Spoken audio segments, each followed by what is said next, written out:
Hey, hey, hey! It's the Pacific Northwest Geek here. Echo Shiro here. Cha, cha, cha, baby. And I'm back for day 2 of 80s Week 2025. This time I'll be looking at the 1984 movie Star Trek 3, The Search for Spock. A minute here. A little water. Been a little short of breath. Anyways, picking up after the events of Star Trek II: The Wrath of Khan, the Enterprise has been badly damaged, Spock is dead, and the Genesis device has created a new planet thanks to Khan, known as, well, Genesis. The Enterprise limps home to the space station there, and people are watching as it comes in, and we're seeing all the damage from the battle with Khan and the Reliant. She's in bad shape. We also get our first look at a new ship, the Excelsior, which happens to be the design of Excelsior happens to be a favorite of mine. And I believe it's Sulu's going over it, kind of what this new ship's going to have, leading to Scotty making the line of, "Aye, and if my grandmother had wheels, she'd be a wagon." Anyways, after docking, the crew finds out that the Enterprise is done. They're not going to fix her. It's over for the Enterprise. And that Genesis is basically a forbidden topic. Can't talk about it. Can't go there. It's off limits.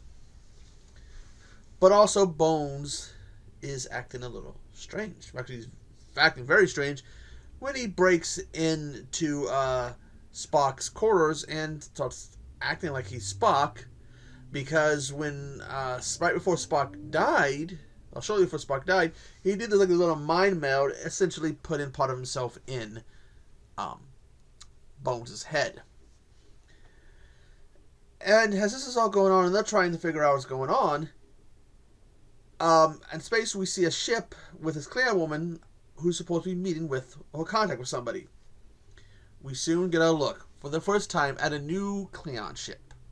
The Klingon Bird of Prey, which is a favorite of mine when it comes to Star Trek ships.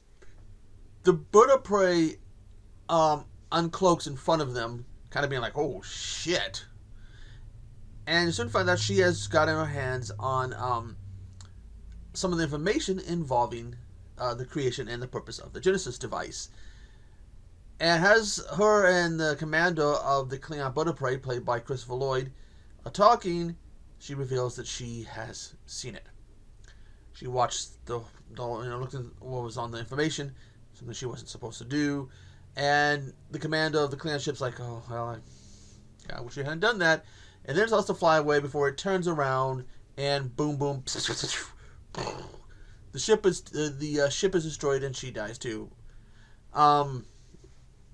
Anyways, Kirk is paid a visit by Spock's dad, who's like talking to him, and they realize that Spock might not exactly be dead, and that Spock put part of himself in Bones, and they need to get, to help Bones, they need to go and get, for somebody to get Spock's body, they need to go to Genesis, and, basically do this, and then take him to the Vulcan world, and do this little thing that's going to help fix everything. Anyways, meanwhile, on at Genesis, the Grissom, I believe is the name of the ship, is basically, monitoring and studying the planet. On it, we see David, Kirk's son, and we see Serac, the character here, that in Star Trek II was played by Kirstie Alley, and now she's played by Robin Curtis. Anyways, they're detecting something, and her and David go down there. They find the torpedo that had Spock in there, and they find Spock. He's he's alive, but it's like he's regenerated, so now he's like at a young age. And as this is going on, the Klingon Bird of Prey shows up, and destroys the Grissom. Meanwhile, Kirk decides that they're going to steal the Enterprise. But they know they're going to send a ship after them, and they correctly presume it's going to be the Excelsior, but lucky for them, the Federation made a mistake of thinking they can just send Scotty there. So Scotty, who's not happy about this, sabotages the Excelsior, has Kirk, and Sulu and all of them, they save Bones. They get, so Sulu, Bones, Uhura stays behind, so it's Sulu, Bones, Chekhov, and Scotty steal the Enterprise. And has the going out, steal the Enterprise, the Excelsior starts to follow them. She gets ready to hit a super warp speed or whatever that's supposed to help her catch the Enterprise, but then she stops dead in space from what Scotty did to her.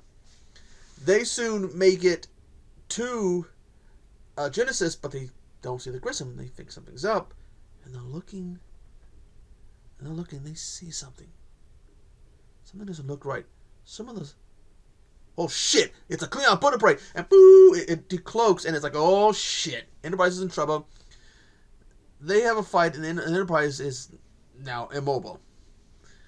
They also find out that the Klingons had teleported down. Some of the Klingons had teleported down, and they have David, Spock, and here. And they're holding the monster. They want this information from Kirk. And to do it, they go to kill, I think it was Spock or somebody, but David steps in, and David is killed. And the other scene when here tells him, sorry, Captain, oh sorry, Admiral, David is dead. And Kirk, who's standing up, collapses. He can't even get into the chair. He falls on the floor, and he's like, you bastards. You bastards, you killed my son! Anyways, they decide that they're going to pull a fast one on the Klingons. So they're going to let the Klingons come to the Enterprise, and they're going to surrender. But what they do is that they set the Enterprise for self-destruct. And instead of teleporting, and they teleport to the planet, the Klingons teleport to the Enterprise, and they're looking around, and they're like telling the commander of the Klingon Enterprise, like, there's no one here, but the machine is talking. It's like counting. Let me listen to this. 5, 4, 3, and he realizes, oh, she's all, get out of there! Get out of there! And then the Enterprise explodes. And we get to see the scene of her, the remains of the Enterprise, as she's going down to Earth. And Kirk asks, what have I done? And somebody tells him, you gave us a fighting chance to survive. You gave us a chance. The Klingons and the crew encounter with eventually the commander, who's pissed. He shows up, and they take what's her name here, and Spock and the others, they teleport to the butter prey, and Kirk fights the commander, leading to the commander's death. And Kirk eventually is teleported to the butter prey, and now they have a new ship, a butter prey, and they make a beeline for the Vulcan homeworld to save Spock and Bones. Now, I really do enjoy this movie. It is a super awesome movie. This review is probably be a little longer than I really wanted to, because, again, I really do like this movie. The introduction of the bird of prey, having, I think Nimoy, I want to say, I could be wrong, he directed, but it's a really good movie. And it's such a fun, and the bird of prey is so, which was, I think the original idea was the bird of prey was supposed to be a stolen warbird, Romulan warbird, but they said, nope, let's make it a whole separate ship, a Klingon bird of prey. But you see there's like a little wing artwork on the bottom of the wings of the bird of prey? That remains from when it was a warbird. This, of course, will be followed up by the Voyage Home. I call this, in the second one, I call it the Genesis trilogy, because we watched everything was the Genesis in the first movie, and then we see more here. And then, like, we see the payoff even though the Genesis is, planet is gone and all that's done with, we see, this alien thing is attacking Earth, the probe is attacking Earth. I mean, it's a really good movie.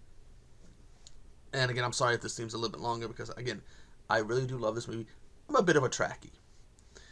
I have all the movies on Blu-ray, and whew, this one is good. This and the second one and Star Trek 6, all my faves of the 6 original Star Trek movies. If you've seen this, tell me what you think about this. For the Federation ships, the Enterprise, the Excelsior for the Federation ship, but for the Federation ships, the Excelsior is my favorite design. For non-Federation ships, human ships, the Bird of Prey is my favorite. What are your guys' favorite? Which design Federation ship do you guys happen to like the design of? And what about non-Federation, non-human vessels? And the Klingons, by the way, are my favorite. This is...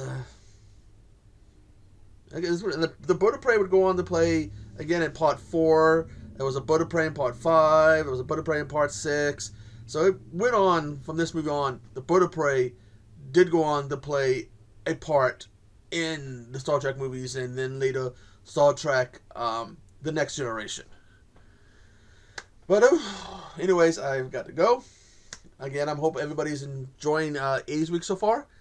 I have an event that I have to go to, a special fundraiser event to help get some help for some stuff. But again, I hope everybody's having is enjoying 80s Week, and I'm sorry about the long review, but I am the Pacific Northwest geek, and I will see you on the flip side. Live long and prosper.